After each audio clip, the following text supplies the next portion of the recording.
Зошто плачеме и зошто женските солзи течат подолго? Поголемиот дел од истражувањата покажуваат дека жените плачат почесто од мажите.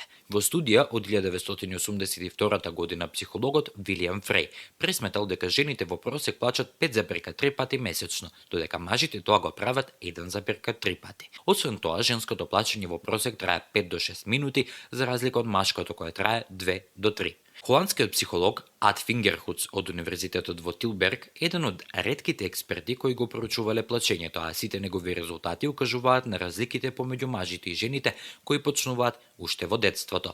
Кај бебињата плачењето е неутрално и универзално. Сите бебиња тоа го прават еднакво, а еволуционите психолози велат дека станува збор за звучно истражување на потребите на родителите. Јасно е дека културните фактори играат значајна улога, а тоа го потврдуваат и сознанијата дека истражувањето спроведено во различни држави покажало дека луѓето почесто плачат во земји каде плачот е социјално поприфатлив. Научникот исто така открил дека повеќе се плаче во богатите слоеви од општеството, што доведува до заклучок дека просперитетот влијае на тоа често да ги изразуваме чувствата. Меѓутоа, тој не смета дека мажите помалку плачат само поради прилагодливоста на прифаќањето во социјалните правила на однесување, туку и поради тестостеронот. Тој дошол до сознание дека пациенти оболени од рак на простата, кои се лекуваат со супстанции кои го снижуваат нивото на тестостерон, плачат повеќе.